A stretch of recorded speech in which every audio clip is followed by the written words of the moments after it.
Are you scared of losing me? No, I'm scared I'll get used to you and then lose you. He didn't push people away because he couldn't love them. He pushed them away because part of him already knew he'd have to leave. So he made sure he'd be the one to leave first.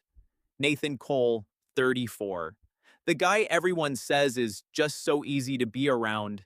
He remembers his coworkers' birthdays, brings the security guard coffee every morning. At parties, he's the one holding someone else's baby so the parents can dance, which is exactly why nobody understands why. 6 months into a relationship, he just disappears. No fight, no explanation. Grace found out first. Marcus was second. Emily thought she'd be the exception. A call comes in at 3 in the morning. It's Marcus, his voice shaking. They're taking my dad into surgery right now. I'm scared, Nate. Nathan looks at the screen. A long pause. He declines the call. He texts back, "Sorry, work's crazy right now." 3 weeks later, they run into each other at a coffee shop. "Is your dad okay?" Nathan asks, like nothing happened. "He's fine. Figured it out on his own," Marcus says flatly, not looking up from his coffee. Marcus never calls him again. Nathan notices and does nothing about it. Rain. A car parked on the side of the road. Grace says, "I love you for the first time," quietly, without fear. Nathan smiles and says it back. 3 days later, he calls her, "I think we should stop this before anyone gets hurt." "Hurt who, Nathan? I'm already hurt. You walked away the second I finally told you the truth." He says nothing. He's the one who hangs up first. Emily's apartment. She's standing in the doorway, not letting him in right away. "3 calls, Nathan. 3. And you didn't even call back." "I'm sorry, work was just—" "Don't lie to me, not right now," she cuts him off. "I've seen it for a month now. The second things start to feel real, you disappear for days, not physically. Somewhere inside, like you're already disappearing before we even said goodbye. I don't know who you're protecting by shutting me out, but it's clearly not me," she says, quieter now. "Call me when you figure out who." The door closes, not slammed, just quietly closed. That's so much worse than a slam. Nathan drives nowhere in particular. He doesn't stop at his place. He stops outside a house he hasn't been to in 3 years. His grandmother's house. She meets him at the door, surprised. She's thinner now, moves slower, he notices, and it makes him ashamed he hadn't seen it before. They sit at the kitchen table, a long silence. "Why didn't Mom ever come back?" he asks suddenly, like he's 8 years old again. "I was 8. You said a few weeks." His grandmother is quiet for a long time. Then she says something he's never heard before. "She did come back, Nathan. 2 months later. She stood right there in that yard." Nathan freezes. "What?" "I didn't let her in.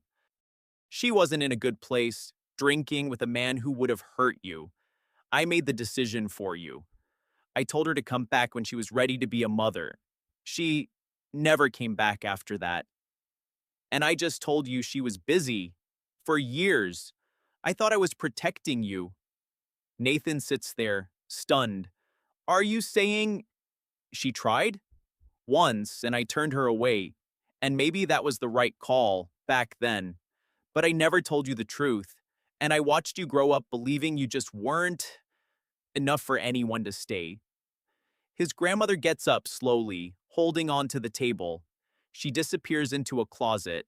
She's gone a long time. When she comes back, she's holding an old shoebox, tied shut with string. I should have given this to you years ago. I couldn't," she says, setting the box on the table. Nathan opens it. Inside is a stack of cards, 26 of them. One for every year. Each one in handwriting that starts childlike and grows older. "Happy birthday, sweetheart. I think about you every day.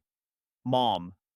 He picks one up marked age 8, the same year she supposedly never came back.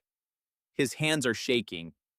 "She sent one every year, even after her life fell apart completely," his grandmother says quietly. "I hid them. I thought it would confuse you even more, but really, I was just taking away the one thing you had left of her, proof that she never stopped loving you. Nathan sits on the kitchen floor, surrounded by 26 years of love he never got to read.